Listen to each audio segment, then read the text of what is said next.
respecto a lo que es estrictamente la cursada, que voy a tratar ahora de evacuarlos. Si quedan preguntas, las dejemos para el final, ¿sí? Quiero que ahora los voy a decirle las preguntas que seguramente la mayoría, que todos los años surgen, y después al final tratamos de evacuar consultas puntuales que queden. ¿Estamos de acuerdo? ¿Se me escucha bien? No me gusta hablar con micrófono, prefiero, por suerte tengo algo de voz, entonces prefiero dar las clases sin micrófono. Bien. Primera cosita, las clases arrancan a las 6, hoy, perdón, llego un poco más tarde por cuestiones laborales, pero la idea es arrancar 6, 6 y 10, 6 y cuarto, no más tarde que eso, ¿sí? Mis clases suelen durar 1 hora. ¿Por qué digo esto? Siento que dar clases que duren más de 1 hora es improductivo, porque es imposible prestar atención 1 hora. Me pasa a mí, le pasa a usted. ¿Cómo aprovechamos el tiempo? Con la materia leída. Si ustedes vienen con el material previamente leído, podemos aprovechar esa hora de clase no solamente para que yo repase los temas principales, porque no vamos a repasar todos, sino los temas principales de cada una de las unidades, y así, aparte de ver esos temas, ustedes pueden hacer preguntas que resultan de la lectura. ¿Sí? Entonces, ya van sabiendo que en clase duran 1 hora, algunas veces un poquito más, algunas veces un poquito menos, pero ese es el tiempo normal que podemos prestar atención cualquier ser humano, especialmente hoy con la distracción del celular, prestar atención es sumamente complicado, ¿sí? Bien, esa es la primera. Segunda cuestión a aclarar, esta es una que seguro que varios se estuvieron preguntando. Tema bibliografía, tema programa de la cursada. Este año tenemos un programa piloto nuevo que pasaría a ser el definitivo, que está pendiente de aprobación de la facultad y del rectorado, ¿sí? ¿Qué quiere decir eso? Que hay un material bibliográfico nuevo. Si ustedes tienen un manual, no significa que no les sirva, ¿sí? Porque el contenido sigue siendo el mismo.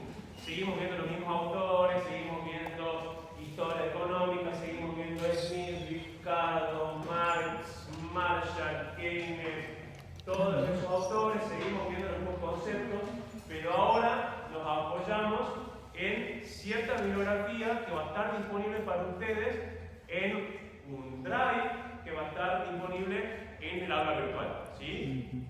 ¿Qué quiere decir eso?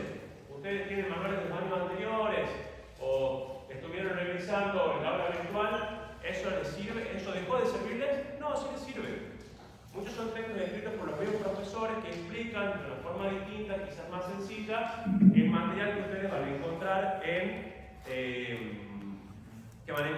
ese drive. Pero las preguntas van a estar basadas en el contenido que sería la bibliografía oficial que va a estar en ese link del drive. ¿Sí? Hasta acá preguntas. ¿Consultas? Bueno, bien. El examen ya les voy a decir la fecha exacta del primer parcial y del segundo parcial. Lo tengo en el programa, no lo recuerdo. Se los anoto antes que termine las clases para que lo tengan en consideración. El primer parcial va de la unidad 1 a la 4 y el segundo parcial va de la unidad 5 a la 7 incluida. En esta cátedra no nos adherimos a ¿cómo se llama? Régimen de incentivo a la asistencia. No nos adherimos en esta cátedra. O sea que ustedes van a tener un primer parcial y un segundo parcial el mismo para todos. No hay ningún beneficio por la asistencia. ¿Cuál es el beneficio de la asistencia? Que me pueden escuchar a mí. No, pero en serio. Que yo les voy a, todas las clases vamos a tratar de enfocarnos en los contenidos que probablemente vayan en el examen. ¿Sí? Siempre voy a enfocarme en lo que yo considero el contenido principal y de ahí, obviamente, ustedes tienen que complementar eso con la lectura del material, pero acá vamos a tratar de sacarles cualquier duda que surja de ese contenido, ¿sí? Bien, creo que no me falta ningún tema en particular. Ya vamos a ver el incentivo, ya les paso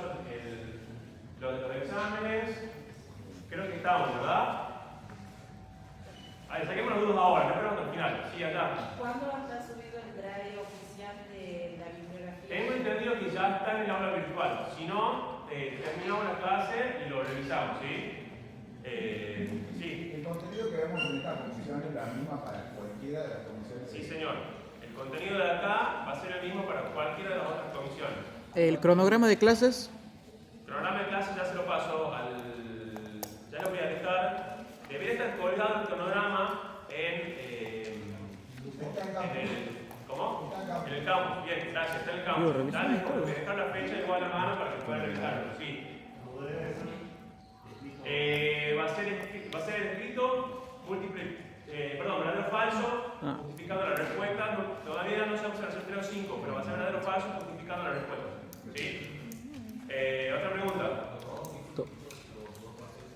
Sí, los dos parciales van a ser. Pero toda la primera es falsa, ¿no? ¿Solo la falsa o toda? Perdón.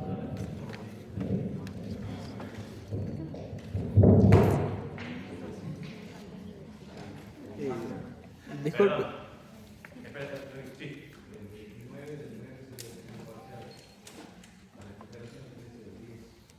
Bueno, si ese, no estoy seguro, ya lo revisamos, pero si usted lo sacó de ahí del aula virtual, ese debería ser el programa.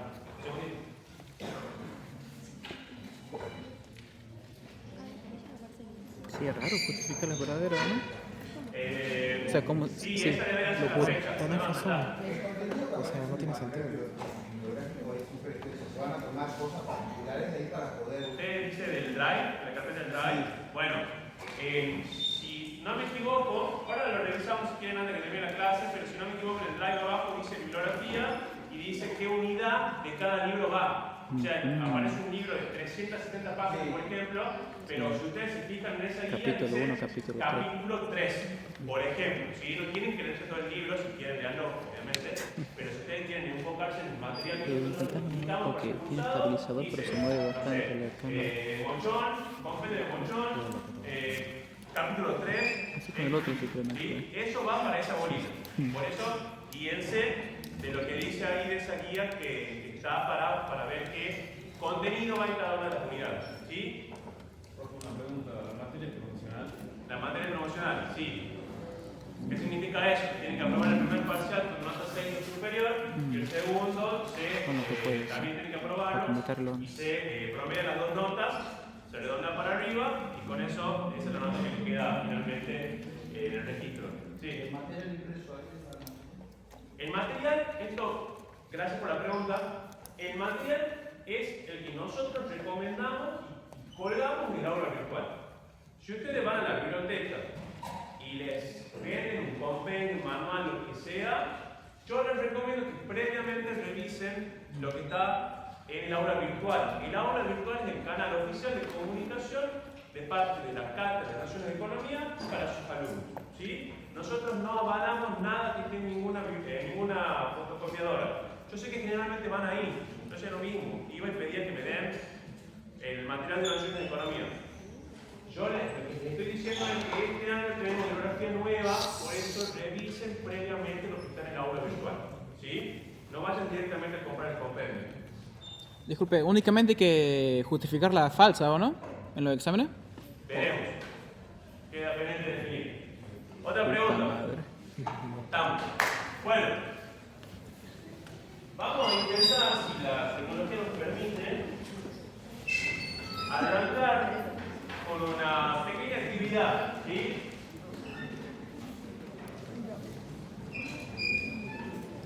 Porque una pregunta. Perdón. Antes que arranquemos.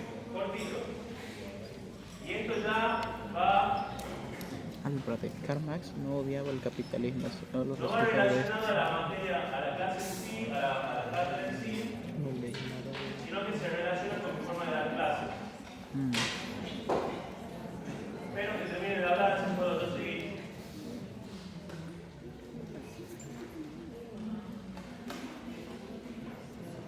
Cuando quieran.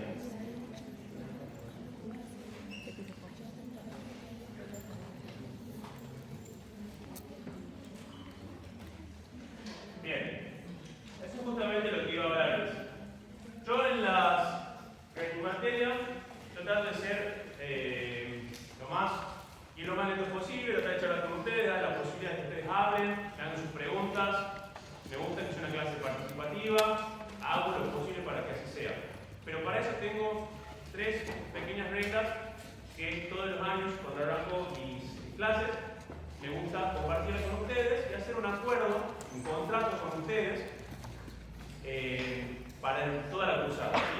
¿Cuáles son las La cláusulas? primera de esas reglas, que es una regla que aplica a todos, en este caso es una regla que me aplica a mí, y es respeto por parte del docente, de los docentes, hacia el alumnado. Si ustedes alguna vez sienten que yo estoy siendo irrespetuoso, no contesto de la mejor manera, por ahí no doy reglas claras a la forma o me dirijo de mala manera hacia ustedes, tienen el 100% de la libertad y la confianza de levantar la mano y hacerme notar eso. ¿Sí? Ustedes se merecen todo el respeto por parte del cuerpo docente. Entonces, si en algún momento ustedes sienten que no es así, tienen la libertad y les doy el 100% de la confianza, si quieren levantar la mano o se acercan y me dicen, profesor, me pareció que eso no fue muy respetuoso de su parte. Esa es la primera regla y aplica en este caso al cuerpo docente. La segunda regla aplica a ustedes y es la contrapartida de esa primera regla, que es respeto por parte de ustedes hacia el cuerpo docente. Así como ustedes pueden exigir respeto de nosotros, nosotros exigimos respeto de ustedes. Nosotros estamos acá trabajando, ganando nuestro tiempo, y no es solamente el tiempo acá físico que pasamos, esta hora y media que estamos acá, sino que es tiempo de preparación de clases, tiempo de estudio, y estamos acá justamente para tratar de transmitirles ese conocimiento. Entonces la segunda regla ya aplica para ustedes. Es de parte de ustedes, del alumnado, respeto hacia los docentes. ¿Sí? Y respeto implica que cuando yo estoy hablando, tratemos de guardar silencio. Si quieren usar el celular no tengo problema, pero no interrumpan la clase. ¿Sí? Eso es la segunda regla. Y la tercera, que para mí es la más importante de todas las reglas, respeto entre los compañeros y compañeras. ¿Sí? Respeto con la persona que tiene al lado. Esa es para mí la regla principal. ¿Qué significa eso? Yo, como les decía al principio, me gusta que opinen, me gusta que comenten, me gusta que hablen conmigo en clases, hagan preguntas, pero eso implica que tenemos que tener el respeto de todos los que estamos acá presentes. Y esa es la regla más importante de mi clase. ¿Sí? Entonces, son tres reglas sencillas. Respeto del docente, de los docentes hacia el alumnado, respeto del alumnado hacia el docente y respeto de los alumnos para con los otros alumnos. Si estamos de acuerdo, podemos iniciar la materia. ¿Estamos de acuerdo? No. Sí. Perfecto. Bien. Entonces, vamos a responder la primera pregunta que nos surge cuando entramos a la Facultad de Derecho y decimos ¿economía? Pero si yo me metí en Derecho porque no quiero ver nunca más un número en mi vida. ¿Quién pensó eso? Levanta la mano. Nadie. Vale, ¿verdad? Yo también. Cuando entramos a abogacía, ¿Cómo que no? Si entramos a derecho, a día de hoy lo que más importa es el derecho del... Pensaba que lo no primero que era nada pensamos de es, dinero. nunca Que no me más refiero quiero a ver eso. un número en mi vida. Y de repente, en primer año, como si fuera algún tipo de broma, nos ponen una materia que se llama nociones de economía. ¿Qué implica eso?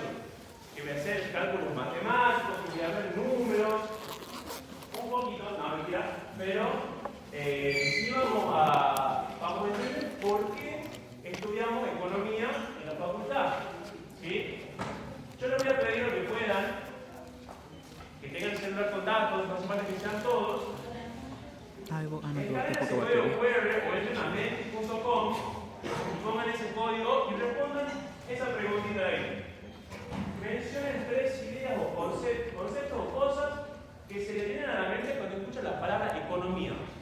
Simple. Les doy un par de minutitos para que entren y pongan tres palabritas que relacionen con economía. Evasión fiscal. ¿Vos? Wow, economía. Lavar dinero. Tortura.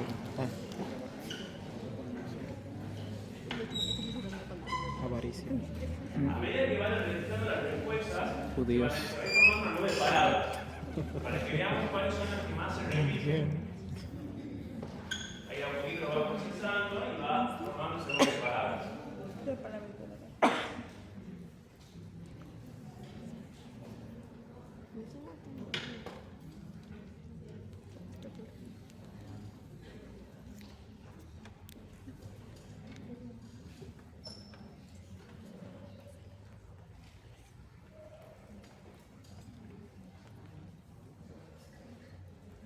Bien. Bueno.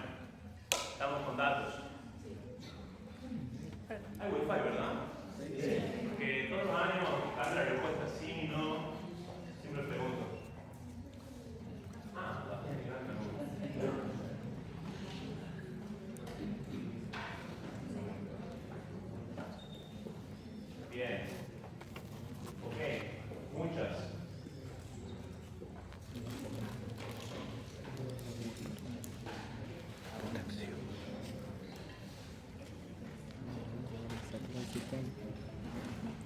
Me hace que el profe se quede medio callado con la evasión fiscal porque él sabe algo.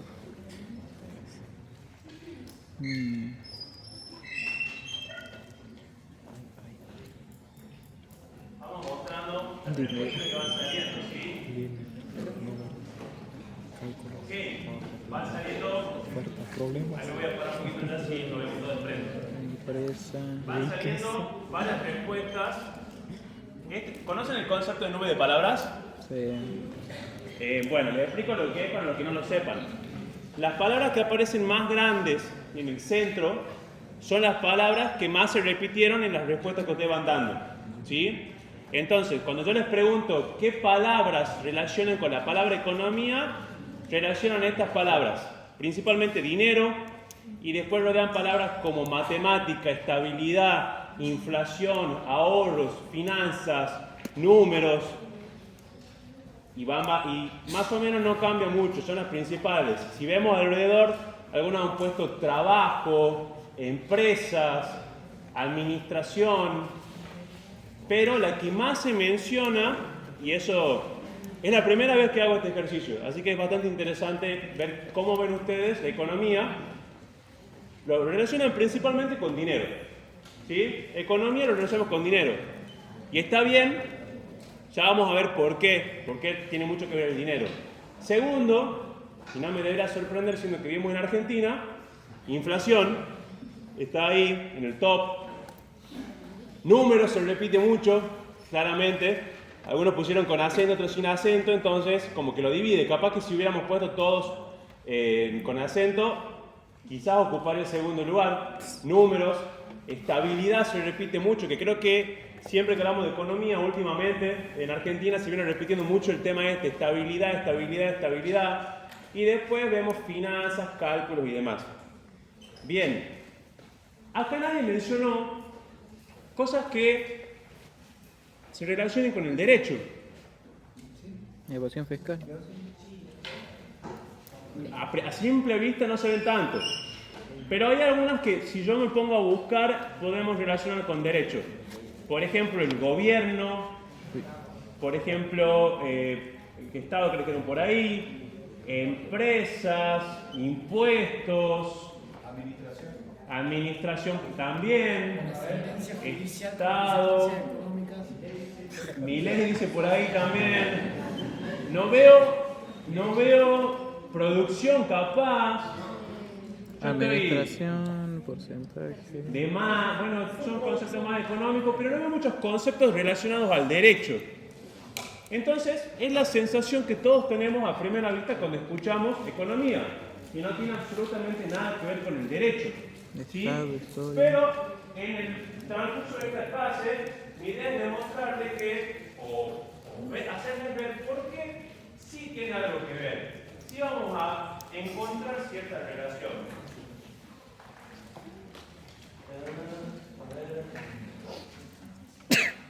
Ahí está. Ya 20 minutos pasado.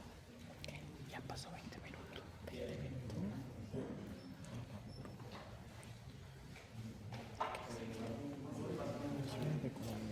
Bien.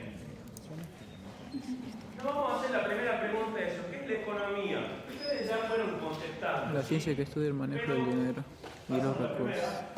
Lo que yo quiero mostrarles es que esa economía, que me parece muy alejada del derecho, se entrecruza mucho más de lo que parece a primera vista, ¿sí? Este recorte de noticias que aparece acá lo hice esta mañana de la Gaceta. Vemos paro universitario, tráfico en Tafí del Valle, boleta individual, imputan a una pareja que cultiva cannabis, y al pasado vemos tarifas, Simeón hablando del Cuti Romero, Ministerio del Hospital de Concepción, tema de la Liga Tucumana de Fútbol, España tiembla y la muerte de una actriz, ¿sí? A simple vista, ¿quién me puede decir una noticia que sea al mismo tiempo de economía y de derecho? Para universitario. Imputaban a la pareja imputan a una pareja por el cultivo de cannabis, ¿Por qué? porque una sentencia judicial puede tener una consecuencia económica. Bien, ahí vamos. Me gusta la primera respuesta. A simple vista, analicemos esa noticia que señalaba el compañero. A simple vista es un tema netamente penal, ¿verdad? Imputan a una pareja que estaba plantando cannabis para supuestamente tratar a su hijo con TEA y epilepsia. Eso le corresponde a la justicia determinarlo y en principio no tiene consecuencias económicas. Pero si nosotros nos ponemos a rascar un poquito en superficie sin leer la nota, simplemente con el título, es lo que dice el compañero, esa sentencia tiene consecuencias económicas y probablemente sí. Estamos hablando que hay una pareja que puede terminar en prisión, significa que esa pareja no va a trabajar. Estamos hablando de un cultivo súper regulado que tiene actores económicos como son las personas que lo cultivan y lo comercian, que puede ser legal o ilegal, pero que tiene consumidores y que tiene productores, lo tiene. Estamos hablando de dónde el Estado destina sus recursos. En este caso, el Estado destina recursos para la persecución judicial de una pareja que ya queda a criterio de los jueces o de cada uno si quieren, estaba haciendo algo bien o estaba haciendo algo mal, pero el Estado decide destinar recursos en esa situación puntual que es una pareja cultivando cannabis. Es una decisión del Estado usar recursos para perseguir en este caso esta pareja. ¿Sí? ¿Se entiende entonces de repente cómo derecho y economía empiezan a relacionarse, empiezan a tocarse? ¿Quién me puede decir otro ejemplo que se relacionen? Vamos por acá, a ver. Acá. El boleto público. ¿Dónde dice boleto público? Ah, no, la boleta de las urnas. Esa está hablando de la de abajo. Dice la boleta de las urnas. Ok, a simple vista, una elección de la UNT. ¿Sí? Nos toca directamente todos nosotros que somos de la facultad de la universidad pública. ¿Tiene contenido económico? ¿Quién se anima a encontrarle por ahí esa beta económica? Profesor, todas las noticias tienen repercusión en orden económico. Todas, pues si nosotros lo buscamos, todas tienen. ¿Por qué esta, la de abajo a la izquierda? ¿Por qué la boleta individual tiene? Porque si es una boleta individual, se hacen menos gastos. Se hace menos gasto, bien, puede ser, pero yo lo veo más a nivel de la elección. Pensemos a nivel de la elección, el acto eleccionario a nivel universidad. Esa persona que se está eligiendo, que va a ser el rector y vicerrector, ¿cuál va a ser una de sus principales responsabilidades en la facultad? Administrar recursos, lo dijeron por ahí, tal cual. Va a administrar recursos, entonces, ¿tiene una noticia económica? Claro. Esa persona va a ser la responsable de administrar los recursos que son escasos en la Universidad de Tucumán para todas las necesidades que tiene. La universidad tiene muchísimas necesidades y esas personas que están eligiendo ahí van a tener que tomar decisiones económicas. ¿En qué sentido? Administrar los recursos escasos de la facultad para satisfacer las necesidades. ¿Sí? Si nosotros nos ponemos a ver, como dice el compañero allá, cualquiera de estas noticias tienen una pata en el derecho y una pata en la economía. Pasemos, si querés, a la siguiente, por favor. Pero yo le digo Marta, doctora López Rubio, nos conocemos hace muchos años, por eso. Bien, ahora vamos con una que es mucho más clara, que nos afecta en el día a día y tiene contenido económico. ¿Y por qué traigo esta noticia? Porque no solamente es la intención de que ustedes de esta clase se basen con herramientas que les permitan entender el derecho de cierta manera, sino que les sirvan como herramientas para que ustedes puedan usar en el día a día. ¿Sí? Y esto es algo que nos afectó, hace no tanto, por el tema del coronavirus, cómo se duplicó la demanda y los precios del barbijo y del alcohol en gel, cómo una decisión, cómo una situación económica ajena afectó nuestro día a día y de repente, seguramente todos lo vivimos, cómo aumentó el precio de estos productos que son los barbijos y el alcohol en gel. Pasemos a la siguiente, por favor. Lo mismo con cosas como conflictos entre naciones. De repente algo tan lejano como Rusia y Ucrania, nos afecta directamente. Hizo saltar el precio del trigo, la tensión entre Rusia y Ucrania. ¿Cómo nos afecta eso? Nos afecta que la panadería de la esquina de casa de repente sale más caro el pan.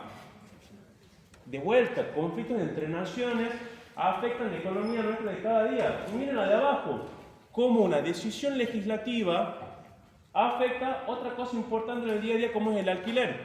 De repente la desregulación a través de un DNU hizo que aumente la cantidad de alquileres. Entonces, una decisión que tiene un contenido legislativo, o si quieren le digamos un contenido de derecho, afecta a la economía del día a día. De repente hay más posibilidades de alquilar. Entonces, cuando les preguntemos por qué, o cuando ustedes se pregunten por qué tenemos economía, es por este tipo de cosas. La economía y el derecho se encuentran íntimamente relacionadas, porque todas aquellas decisiones que tienen un contenido de derecho tienen algún impacto económico, ¿sí? En esta materia vamos a ver el estudio económico del derecho, que justamente busca analizar eso, cómo aquellas decisiones judiciales, aquellas decisiones legislativas tienen un impacto en la economía, ¿sí? Eso ya lo vamos a ver más adelante. Pero ahora quiero que se queden con esa idea, ¿sí? Estudiamos la economía para entender cómo los actos nuestros como futuros abogados, futuros escribanos, futuros notarios van a tener un impacto económico, ¿sí? Pensemos en una situación, por ejemplo, ustedes están actuando como abogados litigantes y de repente llega un caso de un empleado despedido sin justa causa. Sientan, tienen la consulta, extraen todos los papeles y es un caso de manual. Nunca estuvo registrado, no sé, no tenía los aportes, ya llevaba muchos años sin ningún tipo de seguro, cobertura, nada. Ustedes dicen listo, honorarios, van viendo el pasaje de las vacaciones con los que van a cobrar el juicio. Y de repente se dan vuelta mientras están haciendo la demanda y ven a la parte demandada. ¿Ustedes creen que el impacto de esa sentencia sería el mismo si la parte demandada es, no sé, Una empresa, algo, una pyme. Ford, alguna Mercado Libre o es un almacén de barrio? No, no. La situación es la misma y la ley es una. La ley dice que ante esa situación corresponde X indemnización porque el hecho concreto es que no estaba registrado, no tenía aporte, trabajaba más horas, todo lo que ustedes imaginan. Y la ley dice una cosa, corresponde pagar X monto, pero cambia la situación si tenemos al frente un almacén de barrio o mercado libre. ¿Debería cambiar la situación? Yo les pregunto eso, la ley es clara, dice cómo tiene que calcularse la indemnización. Actualmente cobra lo mismo, digamos, a la grande empresa y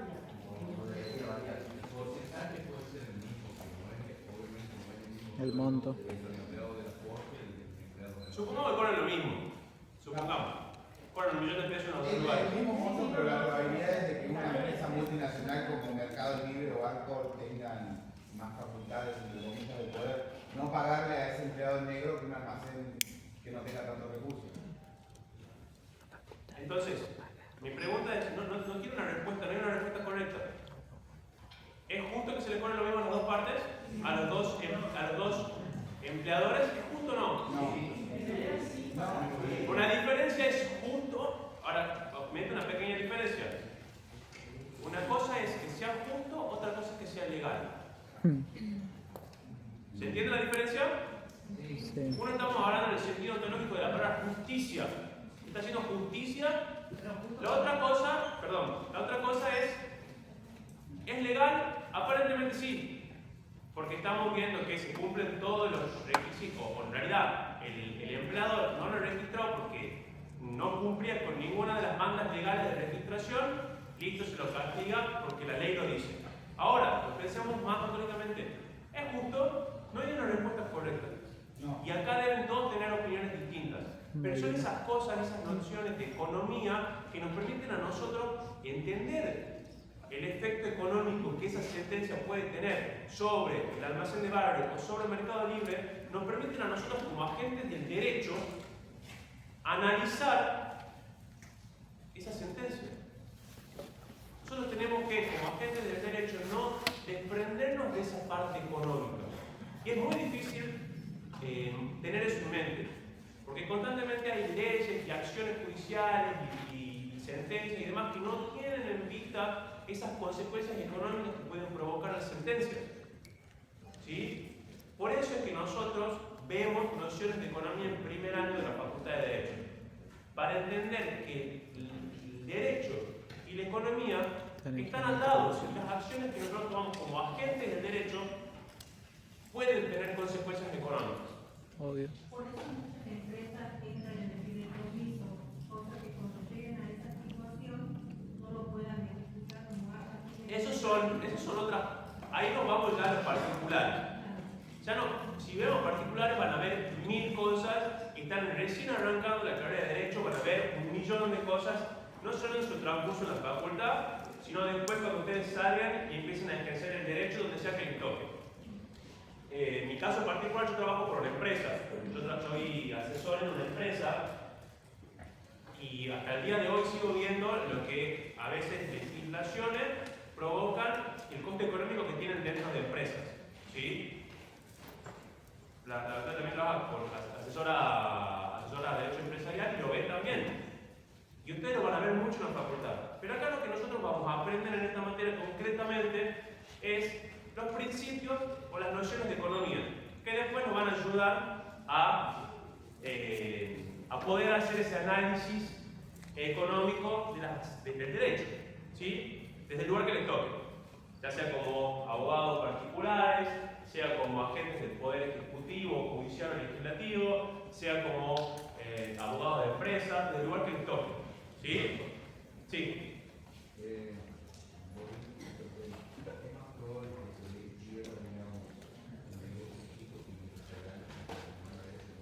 A simple vista sí, por eso puede llegar a suceder.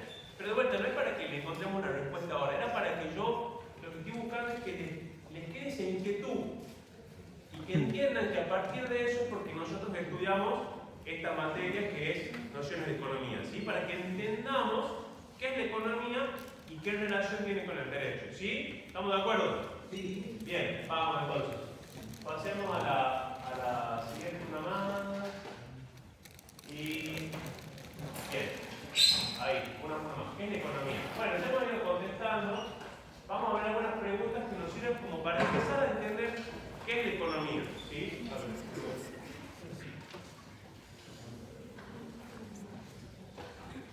Bien. Vamos a empezar con la primera de estas preguntas. ¿Qué tipo de ciencia es? ¿Es una ciencia social o es una ciencia exacta? Social. Levanten la mano quien dicen que es una ciencia exacta. Está. Nadie más. Ciencia social. La mayoría no tiene opinión. Bueno, es una ciencia social, ¿sí? ¿Por qué es una ciencia social?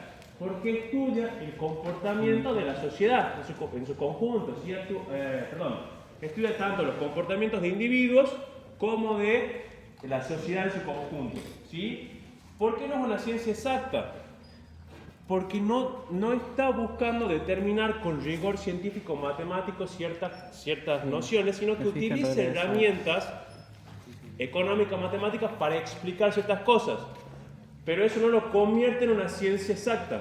Es simplemente una ciencia social tomando elementos prestados de la matemática, de la estadística, para poder contestar las preguntas que nosotros, economistas, nos vamos haciendo. ¿Sí? Bueno, la segunda pregunta ya quedó más o menos lista. ¿Cuál es su objeto de estudio? Los recursos. La sociedad. ¿Sí? La sociedad, concretamente, es su objeto de estudio. ¿Quiénes la estudian? Nosotros, los sociólogos, por así decirlo, los que buscamos entender cómo actúa la sociedad. Nosotros, como abogados puntualmente, buscamos entender las normas que regulan la convivencia social. ¿Sí? Básicamente el abogado busca hacer eso, estudia y se especializa en las normas que regulan la convivencia en la sociedad. Los economistas buscan responder una pregunta que ya vamos a llegar a esa pregunta, ¿sí? ¿Y cómo se relaciona con el derecho? Bueno, ya lo estuvimos hablando, ¿sí? Sí, compañero. Yo creo que se relaciona desde la etimología de la palabra, porque economía viene del griego oiko, nomos. Oiko es casa y nomos es ley. Es decir, etimológicamente la palabra quiere decir la ley de la casa. Perfecto. Bien, vamos a ver eso cuando veamos Grecia. Eso no voy a pedir en el examen de etimología porque yo no me lo acordaba. Gracias por el aporte. Sí. Yo creo que la relación que tiene con el derecho es que ambas tienen el mismo central que es el buen vivir del ciudadano. Buscan el bienestar de la sociedad. Por ahí va la respuesta bastante bien. Pero sí, el gran punto central que tienen es el estudio de la sociedad, desde diferentes ángulos. La economía busca estudiar, el derecho busca estudiar las reglas que regulan el comportamiento de la sociedad, y la economía ya vamos a ver qué es lo que busca estudiar. Esta es la primera definición, y acá ya empezamos a ver qué es lo que estudia la economía, cómo ve la economía la sociedad. ¿Sí? ¿Qué es lo que dice? La economía es la ciencia que estudia cómo los recursos escasos son empleados para la satisfacción de las necesidades de la sociedad. ¿Sí? Esta definición va a ser como el Padre Nuestro de esta comisión al menos. ¿Sí? La vamos a repetir constantemente esta definición. Ciencia que estudia cómo los recursos escasos se emplean para satisfacer las necesidades de la sociedad. Esa es la forma en la que la economía estudia la sociedad. El derecho estudia las reglas de esa sociedad, y acá vemos cómo esa sociedad busca satisfacer las necesidades con recursos escasos. ¿Sí?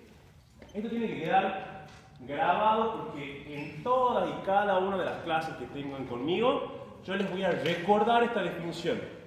¿Por qué? Porque es la respuesta que están intentando dar los economistas desde el principio de la historia. Desde los griegos, como mencionaba el compañero allá, hasta el día de hoy, la pregunta sigue siendo la misma. Las respuestas son varias, pero la pregunta sigue siendo la misma. ¿Cómo administramos los recursos que son de por sí escasos para satisfacer las necesidades de la sociedad? Y esa va a ser la pregunta que nosotros siempre vamos a tener presente, que va a ir variando la respuesta. Por eso vamos a ver diferentes autores que dan una respuesta distinta, pero la pregunta es siempre la misma. Bien, acá tenemos dos aspectos a tener en cuenta. El primero es la perspectiva de la escasez. ¿Sí? Esa escasez surge a partir de que hay muchas necesidades humanas que son ilimitadas, y nosotros contamos con recursos limitados para satisfacerlos. ¿Sí? ¿Qué quiere decir eso? No tenemos la suficiente cantidad de recursos para satisfacer las necesidades del mundo. Es una realidad que la vivimos cada uno de nosotros. Me imagino que acá hay algunos que por el horario solamente trabajan, por eso vienen en este horario. Hay algunos que quizás son estudiantes de otras provincias, que están acá alquilando, hay algunos que quizás todavía viven con sus padres, pero todos tenemos que responder la misma pregunta. ¿Cómo hago para llegar a fin de mes con la plata que tengo? Es esa la pregunta. Esa pregunta se la hacen ustedes en su realidad del día a día, y esa pregunta se la hace la sociedad entera. ¿Cómo hago para satisfacer las necesidades de la sociedad con la plata, con el recurso que tengo? Ustedes se la hacen, y muchas veces deben decir, bueno, si salgo a fin de mes, si salgo este fin de semana, bueno, tengo que vivir a roba a fin de mes. Capaz que alguna la pasada. Bueno, es una pregunta económica. ¿Qué necesidad voy a satisfacer primero? Porque no tengo los recursos para satisfacer todas las necesidades que tengo. La sociedad, la economía se pregunta lo mismo a nivel social, ¿sí? Pasemos a la siguiente. Y la otra forma de entenderlo también es que eso implica una elección, ¿sí? Al yo tener necesidades, yo no voy a pasar todo el material este, así que no se preocupen, no hace falta que saquen fotos de todas las diapositivas. La otra perspectiva es que es una ciencia que estudia cómo se elige, ¿sí? No solamente cómo administramos esa escasez, sino en qué elegimos gastar, en qué elegimos utilizar esos recursos. Por eso, la definición clásica nos dice que la economía estudia cómo las sociedades administran los recursos escasos para producir bienes y distribuirlos entre los individuos. Ahí podríamos agregar producir bienes y servicios, ¿sí? Y toma dos enfoques. Uno es el enfoque micro, el enfoque de la microeconomía, que es el estudio de los comportamientos y decisiones básicas de los agentes individuales y la formación de precios, ¿sí? Vamos a estudiar acá cómo toman decisiones los agentes individuales, ¿sí? Hogares y empresas, y cómo se forman los precios. Y por el otro lado vamos a estudiar el enfoque macro, que son comportamientos agregados o globales. ¿Qué quiere decir comportamientos agregados? Que ya no tomamos un agente en particular, sino que tomamos varios agentes de la sociedad y estudiamos cómo se comportan en su conjunto. Y eso se refleja a través de varias variables que seguramente ustedes, si leen las noticias, las escuchan constantemente. Empleo, desempleo, nivel general de precios, inflación, producto total, PBI, deuda externa, riesgo país, lo que se le ocurra cuando abren cualquier portal de noticias, ¿sí? ¿Cómo vamos a atacar? ¿Bien? Bueno, sigamos entonces un poquito más. Pasemos. Si por ahí tienen alguna duda, me frenan, no tengan, levanten la mano, me preguntan. La idea es que de acá salgamos con los conceptos lo más claros posible, ¿sí? Para que cuando agarren la bibliografía en casa, que lo ideal sería que ya vengan con las preguntas antes, pero como cursé la primera clase no sucedió, me puedan preguntar y lo discutimos entre todos y nos vamos a la casa con los conceptos totalmente claros, ¿sí? Acá. Nosotros vamos a tener dos enfoques a la hora de estudiar la economía. El primero de ellos es el enfoque positivo, ¿sí? Lo que estamos buscando es obtener explicaciones de cómo funcionan las cosas. Ese es el enfoque positivo de la economía, ¿sí? Analizamos los hechos, intentamos entender qué es, ¿sí? Ahí pone un ejemplo, por ejemplo, estudiar el peso relativo del sector público en el Producto Interno Bruto de un país y describir los desempleos vigentes sin valoraciones. ¿Qué quiere decir eso? Simplemente estamos viendo lo que sucede ahora. Por ejemplo, podríamos llamarlo ahora, entender el nivel de deuda en relación al PBI que tiene Argentina. No estamos haciendo una valoración de si está bien, está mal, cómo llegamos a eso. Simplemente yo quiero entender cuánta deuda tiene Argentina en función a la cantidad de bienes y servicios que produce en un año. Nada, es una valoración para entender lo que es. Y la otra forma de entender, la otra forma de hacer un enfoque, pasemos diapositiva, es el enfoque normativo. Ahora estamos haciendo un juicio de valor. ¿Qué debería ser? ¿Sí? Se refiere a los preceptos éticos, políticos o ideológicos, ofreciendo prescripciones subjetivas para la acción. Por ejemplo, abajo dice formular si un gobierno debería aumentar o reducir los impuestos o subsidios para garantizar la asistencia sanitaria o la equidad.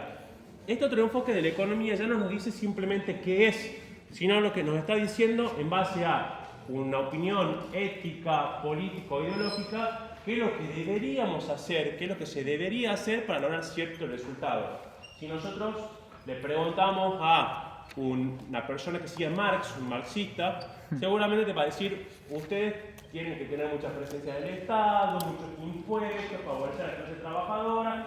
Y si nosotros le preguntamos a una persona más adepta al liberalismo, te va a decir, el Estado tiene que estar lo más retirado posible de la economía, hay que dejar actuar libremente a los agentes económicos.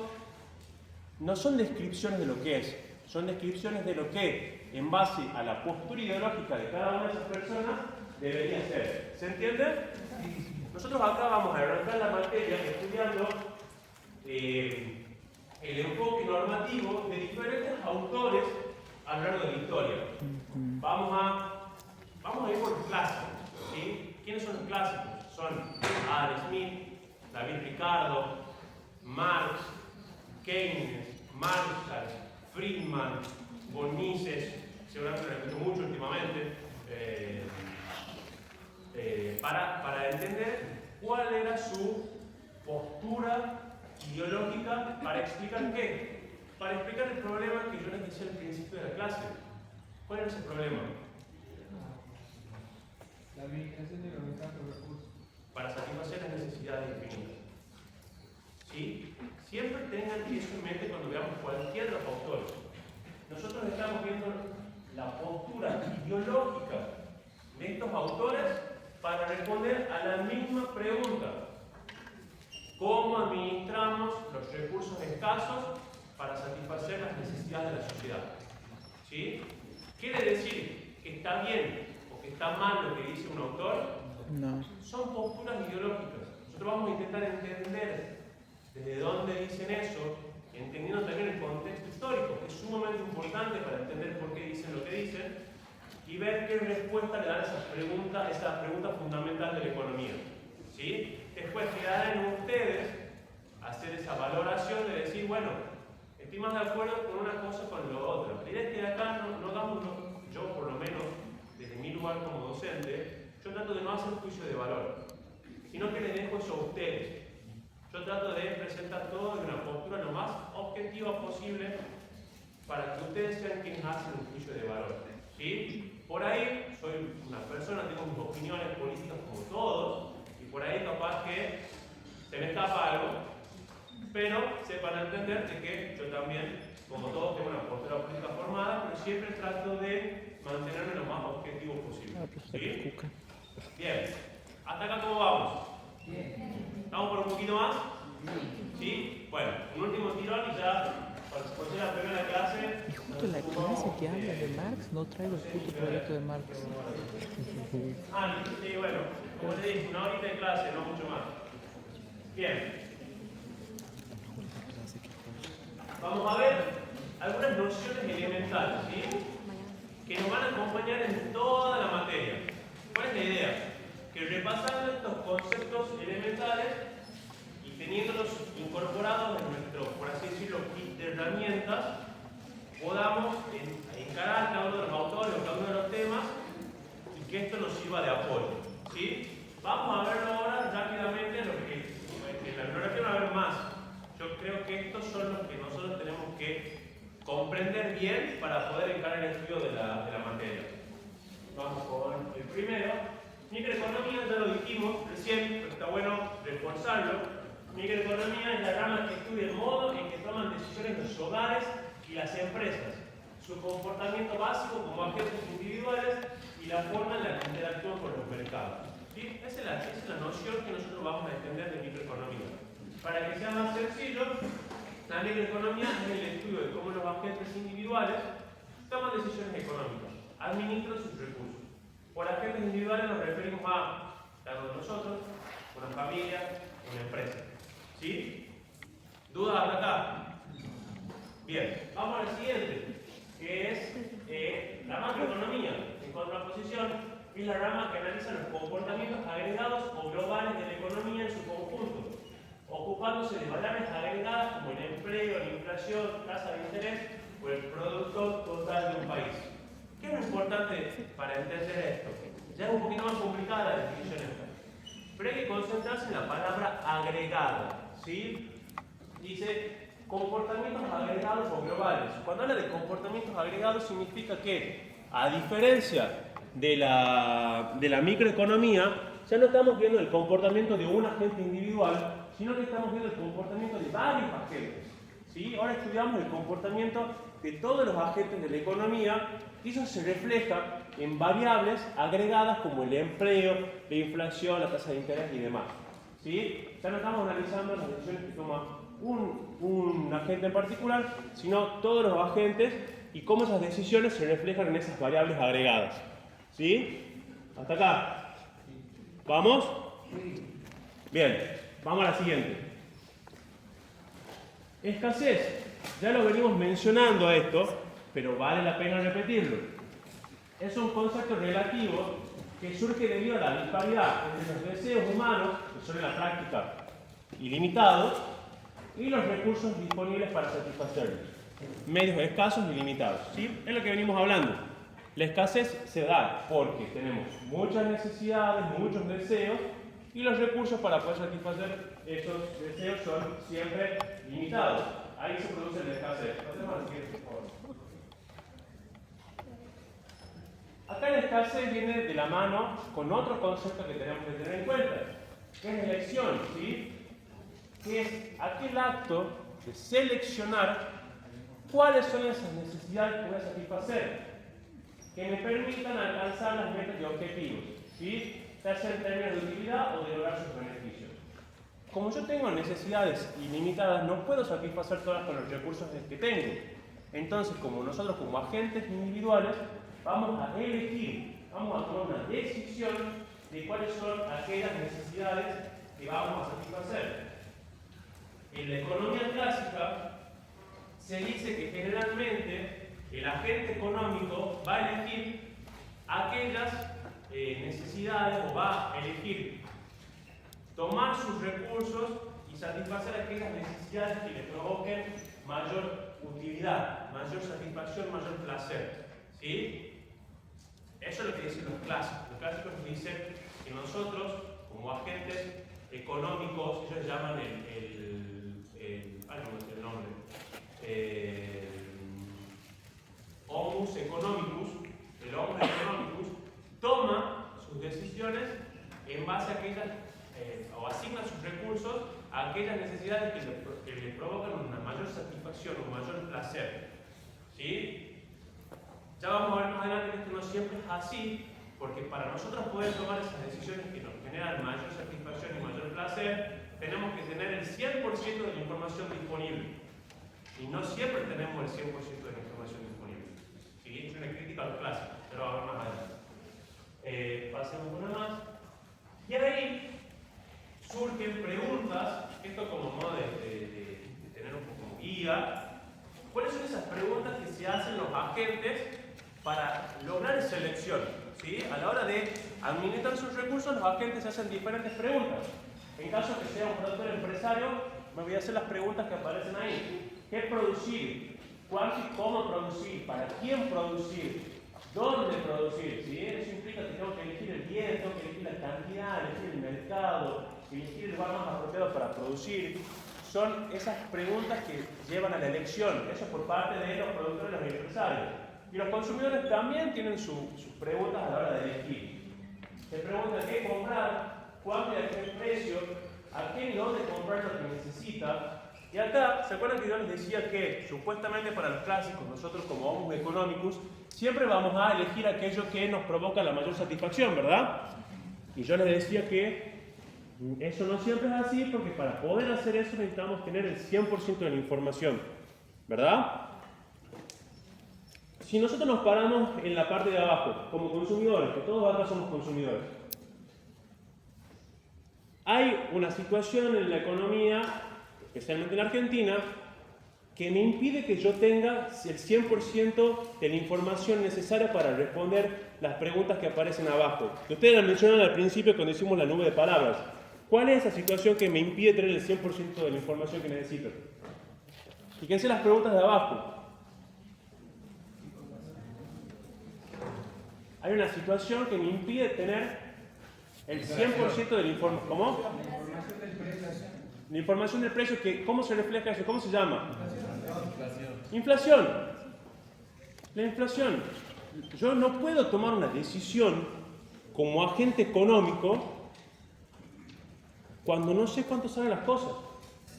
Puedo tomar la mejor elección para mí, para tener la máxima utilidad, la máxima satisfacción, si yo no sé cuánto valen las cosas,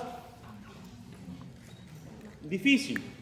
Entonces, ese postulado de los clásicos económicos, que nosotros siempre tomamos la decisión que maximiza el beneficio, no es así, porque para poder responder esas preguntas de los consumidores nos falta un detalle no menor. ¿Cuánto salen las cosas? Simplemente eso. ¿Sí? Pasemos a la siguiente. ¿Vamos hasta acá? Sí. Bien. Bien. Sí. Consulta, en el marco de la elección no entra un concepto que se llama el costo de oportunidad. Sí. Que renunciaron bien para poder llegar. El costo de oportunidad es, vamos a tratar de poner el término sencillo, es aquello a lo que yo renuncio a la hora de elegir o de tomar una elección, ¿sí? ¿Qué produzco, qué consumo? ¿Sí?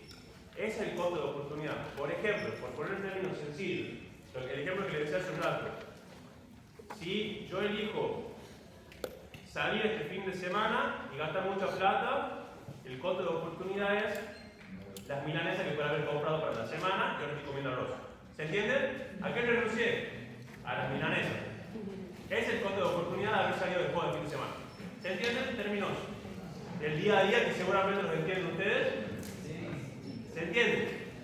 Es el costo de oportunidad explicado en términos sencillos. Significa, el costo de oportunidad es aquello a lo que yo renuncio a la hora de tomar una decisión, ¿sí? A la hora de elegir qué produzco, qué consumo. Lo planteamos desde el punto de vista del productor. El productor, a la hora de elegir, por ejemplo, hacer mesas, está renunciando a hacer otras cosas, como por ejemplo hacer sillas. ¿Cuál es el costo de producción? Las sillas que podía haber hecho en lugar de hacer esas mesas. ¿Se entiende? Sí. Bien. Eso está en la bibliografía.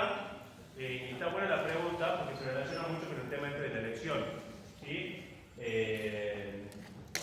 Y pensé que lo había puesto. Pero bueno. Sí, después hay una parte donde se jerarquizan las necesidades. Creo que sí, no recuerdo. Pero bueno, a ver, como les digo, estamos recién arrancando. No se desesperen que vamos a ver muchas cosas. Bien, vamos con esto. ¿Qué son los factores de producción? Son los recursos empleados por la empresa para producir bienes y servicios. Y se clasifican tradicionalmente en tres: tierra, trabajo y capital. Tierra, que son los recursos naturales, todo lo que aporta la naturaleza, el trabajo, el tiempo y las capacidades intelectuales dedicadas a la actividad productiva. Y el capital, que puede ser físico o real, que son bienes duraderos, que no se destinan al consumo, sino a producir otros bienes. ¿Sí? Esos son los tres factores productivos que nosotros vamos a tomar como referencia en esta cátedra. ¿Alguna pregunta acá? No. Bien. Sí. ¿A qué se refiere con bienes duraderos? Bienes duraderos significa que no se consumen en el primer uso. Por ejemplo, Fábrica. un bien... ¿Cómo? Por ejemplo, una fábrica, la maquinaria de la fábrica es capital. Significa que yo la utilizo para producir otros bienes y no se extinguen en el primer uso. En cambio, por ejemplo, la madera, por ejemplo, vamos a ver ejemplo las sillas, no se puede considerar capital. Dentro de esta clasificación, es tierra. ¿Por qué? Porque yo una vez que lo utilizo, se transforma en otra cosa. Ya deja de existir como madera y pasa a ser una silla. ¿Se entiende la diferencia? Por ahí puede ser medio confuso. Si tienen dudas, levanten la mano y pregunten. Eso ya va para adelante, no nos adelantemos. Pero en realidad tiene el valor de uso, el valor de cambio con el producto final. No tiene que ver con lo que son los factores productivos. Los factores productivos son aquellos elementos que yo utilizo a la hora de, como dice allá arriba, producir bienes y servicios. Piensen de esta manera. Todo lo que se consuma con el primer uso es tierra. Por ejemplo, como les decía, el ejemplo de la madera. Por ejemplo, el trigo. El sector primario y el sector secundario, de vuelta, son otros niveles de la economía que utilizan factores productivos. Pero acá no nos vayamos a esa división y lo piénsenlo de una forma más genérica. Pensemos como una panadería, por ejemplo. Hagamos un ejemplo que tengo una panadería. Yo para abrir la panadería necesito... ¿Qué es lo primero que necesito? Necesito... Supongamos que el espacio físico lo tenemos. Necesitamos, por un lado, la materia prima. ¿Qué es la materia prima? La harina, el trigo, agua, huevos, etc. Necesito la mano de obra, los trabajadores, o mi propia mano de obra, y necesito el capital, que van a ser ¿qué? Las herramientas. Y el horno, la amasadora, los estantes, una heladera. ¿Cuál es la diferencia? ¿Cuál es la principal diferencia entre el trigo, el agua, el huevo que yo utilizo y la máquina?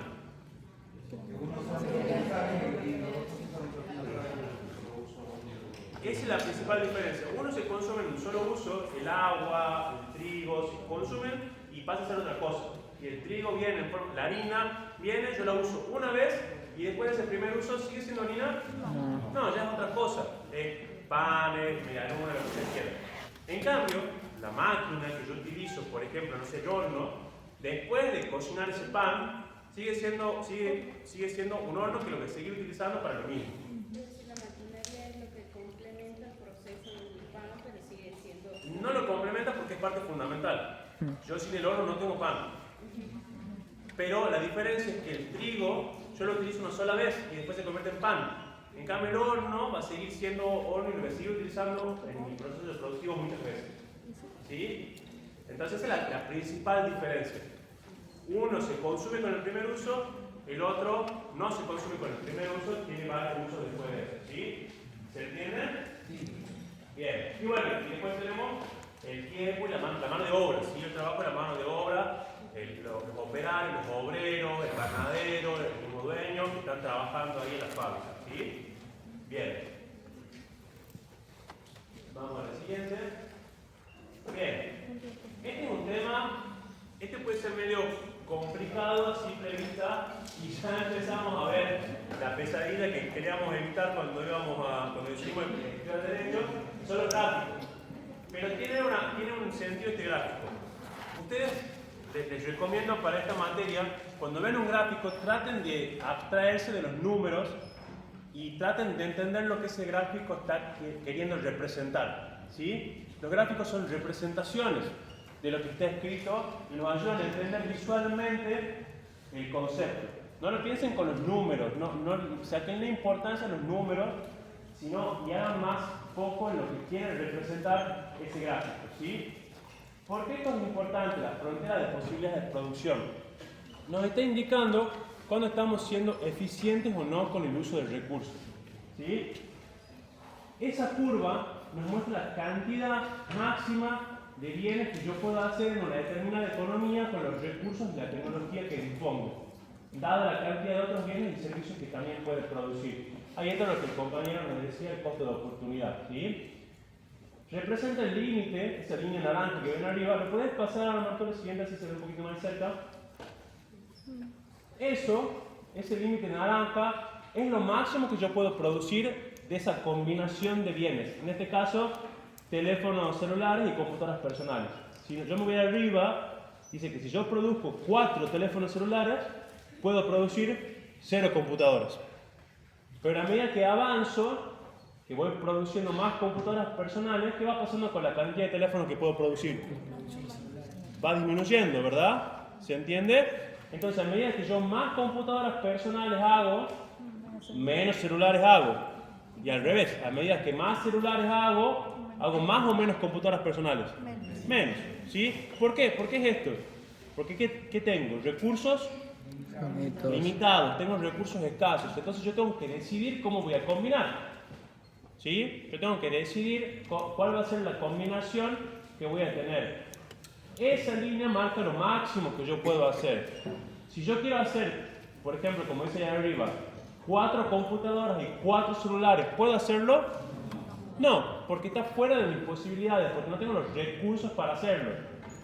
Pero al mismo tiempo, si yo estoy haciendo 2 celulares y 2 computadoras, ¿estoy empleando al máximo los recursos y las capacidades que tengo?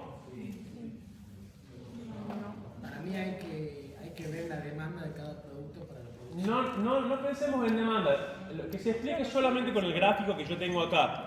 Si yo estoy haciendo 2 celulares y 2 computadoras, más o menos va a quedar a la altura del puntito. Ahí, gracias. Va a estar ahí. Y yo le estoy diciendo que lo máximo que yo puedo hacer con los recursos está sobre la línea naranja. O sea que yo lo máximo que puedo hacer son 4 celulares y 0 computadoras, o 4 computadoras y 0 celulares. Pero si yo estoy haciendo 2 de cada uno, no estoy empleando mis recursos al máximo. Yo tengo que, por eso dice ahí, ineficientes recursos ociosos. Significa que hay recursos que yo no estoy utilizando, yo tengo que apuntar a llevar mi capacidad hacia alguno de los puntos en esa curva, ¿sí? Tengo que tratar de llegar siempre a esos puntos en la curva, que significa que estoy usando al máximo mis capacidades y mis recursos, ¿sí? Mis capacidades tecnológicas y mis recursos. ¿Se entiende? Si no entienden, levanten la mano con confianza, por favor. Pero veamos el concepto que sigue, porque quizás nos ayude a entender un poquito más. Pasemos a la siguiente. Esto se relaciona con la eficiencia. Y este es el concepto que quiero que les quede cuando veamos frontera de producción, de posibilidad de producción. Es la propiedad según la cual la sociedad aprovecha de la mejor manera posible sus recursos escasos, de forma que no se pueda producir más de un bien sin reducir la producción de otro. ¿Qué es lo que quiero que se queden de acá?